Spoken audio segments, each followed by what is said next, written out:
Hello guys, welcome to my YouTube channel. So guys, আজি ভাওনা আছে আমাৰ নামঘৰতে।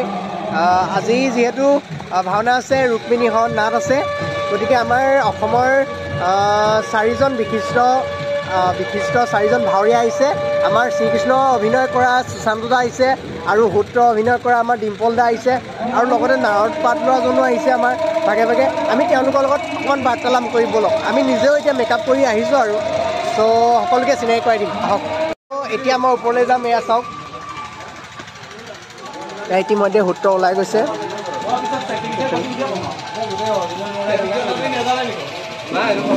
এজন শল্য অজৰাসন্ধ, ঠিক আছে, এইসকল পোচাকসকল,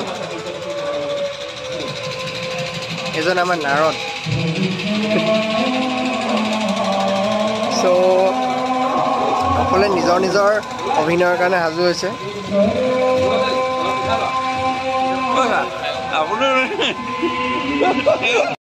চ' গাইজ, আমি এতিয়া ওলালোঁ আৰু ওলাই পেলাই এই জুলুগাত আমাৰ নন্দনে ভৰাই দিয়া মোনাটো, এই পেণ্টটো, এইটো কোন আহি গ'ল?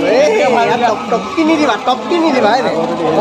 এই আমাৰ আৰু এগৰাকী আমাৰ অসমৰ কি আছিলে, হেৰি নহয়, আমাৰ ৰঙা ঘৰটো দেখিছিলে নেকি? कहाँ से आते हैं? মইনো কেনেকৈ কম ৰঙা ঘৰ, আমাৰ যোৰহাটৰ এগৰাকী, হেৰি আমাৰ ৰঙা ঘৰটো দেখিছিলে নেকি? ইয়াত गजब बेइज्जती है। আমাৰ যোৰহাটৰ এগৰাকী আমাৰ ৰুক্মিণী, ৰঙা ঘৰটো দেখিছিলে নেকি? আমাৰ যোৰহাটৰ এগৰাকী বিশেষ ৰঙা গৌ, এগৰাকী আমাৰ সকলোৱে শান্তি নাই, উপায় নাই, উলিয়াই দিছোঁ ফুৰা দেই। এইজন এতিয়া আমি যোৰহাটৰ এগৰাকী নতুনকৈ ভাইৰেল হৈছে আমাৰ সীমান্ত, কিন্তু পাহৰিলোঁ উপাধি, কিন্তু তেওঁক আমি চিনাকি পাই দিম দেই। এইগৰাকী আমাৰ নতুনকৈ হেৰি আপোনাৰ আমি সীমা আছিলে নেকি বাৰু? ভাইৰেল যে হৈছিলে, খুব যে ভাইৰেল হৈছিলে, কোন তেতিয়াহ'লে চিমু বুলি কৈছিলে? এই নহয় আপুনি, এই নহয়, মোৰ ফেচবুক ফ্ৰেণ্ডতো আছে আপুনি।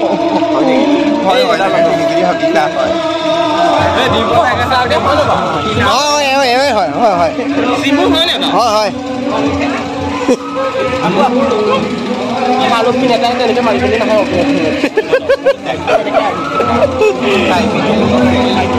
ভাল লাগিলে লগ পালোঁ। চুমাটো দেখাবা।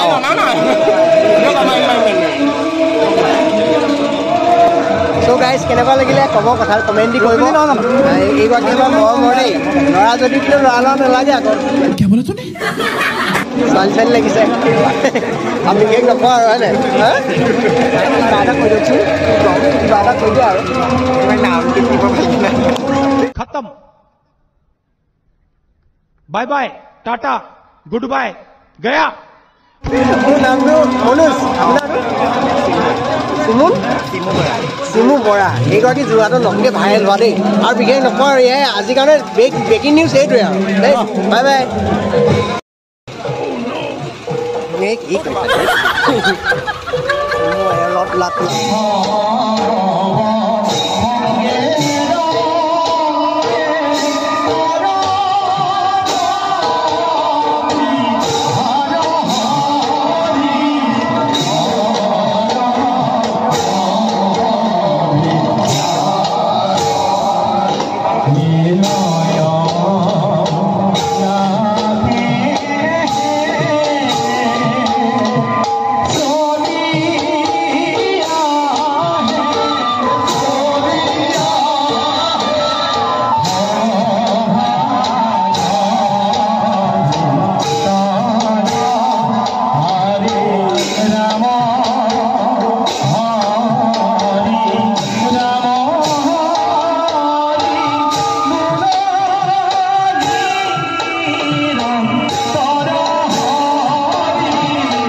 তোমাৰ মনৰ বাঞ্ছা পূৰ্ণ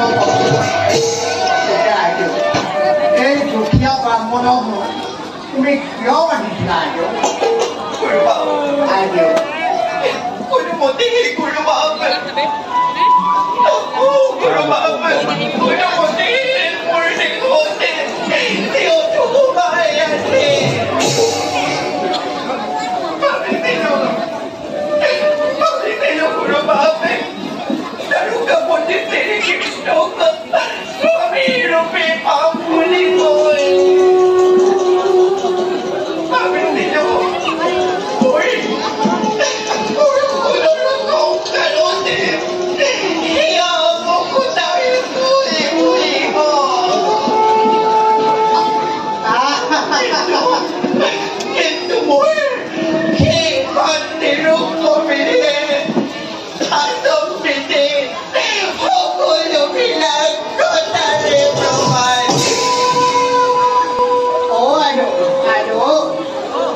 ভিক্ষুক ব্ৰাহ্মণে লাগে ইমান কষ্ট কৰিব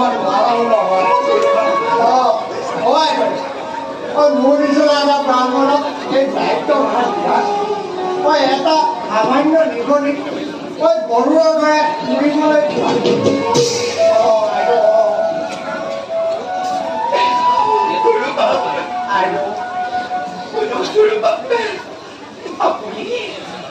আপুনি দ্বাৰকালৈ গৈ ব্ৰতখনি দিবগৈ তেওঁক আৰু ক'ব তাইৰ মনে শুদ্ধ চিত্ৰে শুদ্ধ অন্তৰে তেওঁকে মই স্বামী বৰণ কৰিছোঁ আপুনি দ্বাৰকালৈ গৈ তিনি মোক এইবেৰা উপকাৰ কৰি দিয়ক গুৰু বাপ মোক এইবেৰা উপকাৰ কৰি দিয়ক তুমি নিশ্চিন্ত থাকাচোন মোৰ বাবে এইটো কোনো ডাঙৰ কথা নহয় নহয় সেই দ্বাৰকাপতি শ্ৰীকৃষ্ণ নালাগে তোমাৰ কাৰণে মই আকাশৰ ঠাণ্ডাটুকু আনি দিবহি মাত্ৰ আজিও তুমি ধৈৰ্য ধৰিবা যাতে মই দ্বাৰকালৈ যোৱা সময়খিনি আৰু মৰি অহা সময়খিনি যাতে তুমি ধৈৰ্য ধৰিব পাৰা আপুনি মোক মাৰিব তাৰিব আপোনাৰ ওপৰতে মোৰ সকলো আশা ভৰসা কল্যাণ হওক তোমাৰ ভগৱান শ্ৰীহৰিৰ স্বামী মিলক তোমাৰ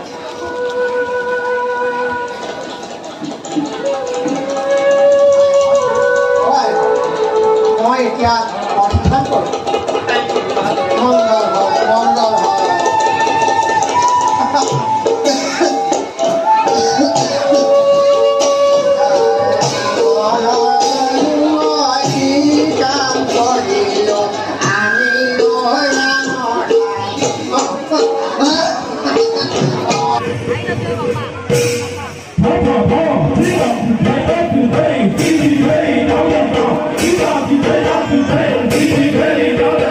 You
সত্যৰ বৈকুণ্ঠৰ দুৱাৰ জানো দৰ্শন হৈ নাহে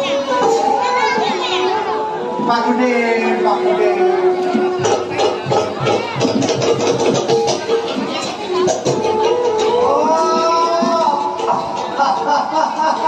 সৌভাগ্য হ'ল বুলি কেনেকৈ জানিলা হয় ভকত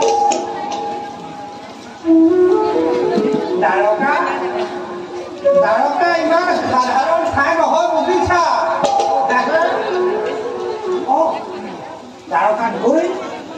দ্বাৰকাত গৈ তোমাৰ চকু একেবাৰে দৰক পাবক লাগিব অচিনাকি ঠাই লাখ লাখ কাৰেণ্ট দেৱ মন্দিৰৰ মাজৰ পৰা তুমি সেই কৃষ্ণ গোসাঁই ৰাজপ্ৰসাদটো উলিয়াব নোৱাৰিবা নহয় আৰু যেনিবা উলিয়াব পাৰিলাই নৰীসকলে বা তোমাক প্ৰৱেশ কৰিবলৈ দিয়ে বা নিদিয়ে কি কথা কোৱা হে ক'ৰ দ্বাৰকা হে এই কোনোবা মানুহ তাত কৰিবলৈ যায় জানো জানি নাপাওঁ চিনেমা কোনো জানি পোৱা দেই মই নাজানো বুলি ভাবিছা তাক এনে খালি যাব নোৱাৰিবা দেখিছো নহয় তোমাৰ কষ্ট খালি ওলাই আছে তুমি কোন হে কোন মই হৈছো দেখে দেখে ঘূৰি ফুৰা বৈৰাগী ভকত আৰু দ্বাৰকালৈ মই কেইবাবাৰো গৈছো মই তুমি কি কৰিব মানে কিন্তু তোমাৰ এই ফৰক বৰক দেহাৰে ইমান দূৰ বাট অতিক্ৰম কৰি যে তুমি সুকলমে দ্বাৰকা পাবলৈ মোৰ হ'লে বিশ্বাস নহয় দে কথা এটা আছিল নহয় বোলে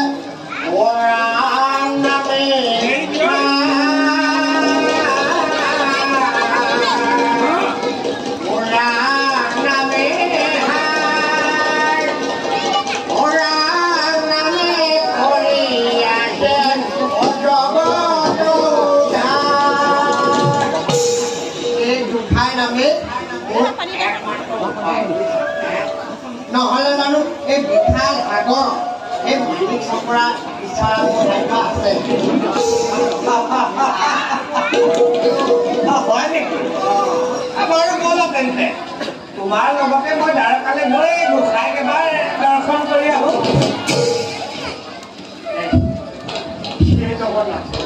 জগন্নাথ তুমি ক'ত আছা বাৰু এতিয়া ঘৰৰ কাৰণ গম পাইছোঁ এই বৃদ্ধ মই অৱস্থা চাই ব্যৱস্থা কৰিছা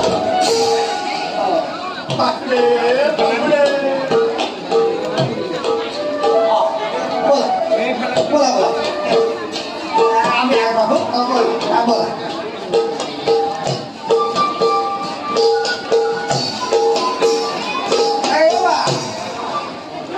মই যে তোমাৰ সহায় হওক তাৰ বিনিময়ত তুমি মোক বা কি দিবা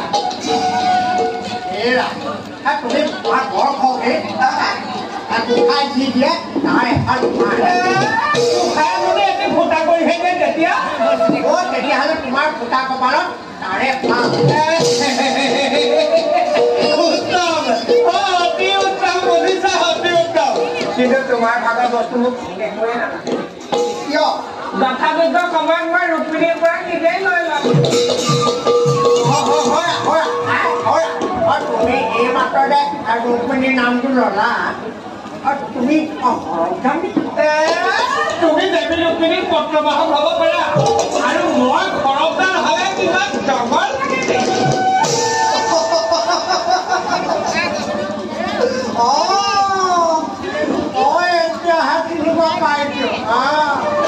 তুমি মানে কোনো সামান্য মানুহ নহয় কোনোবা ৰীতিমুনি যেনে লাগিছে নহ'লেনো মোক পেটৰ কথা তুমি কেনেকৈ গম পালা ভালেই হ'ল দিয়া লগ এটাকে হ'ল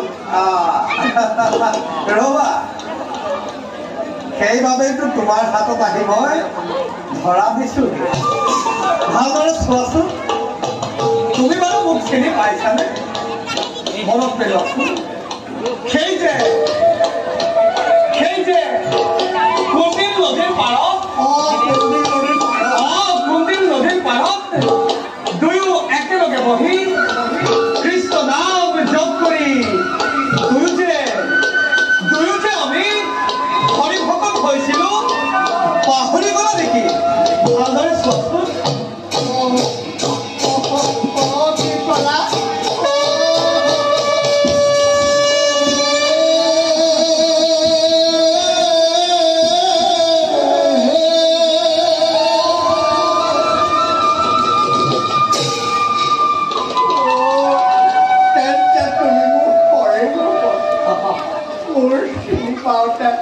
পৰম হ'ল এতিয়া মনত পৰিলে নহয় আমি খোৱাতে অপেক্ষা নকৰোঁ অতি সোনকালে আমি গোসাঁইৰ ওচৰলৈ যাব লাগে ব'লা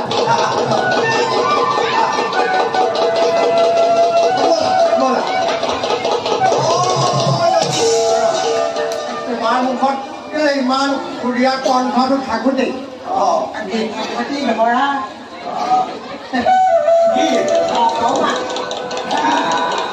বাৰু ঠিক আছে ধৰিছো তুমিও কিন্তু মোৰ লগতে ধৰিব লাগিব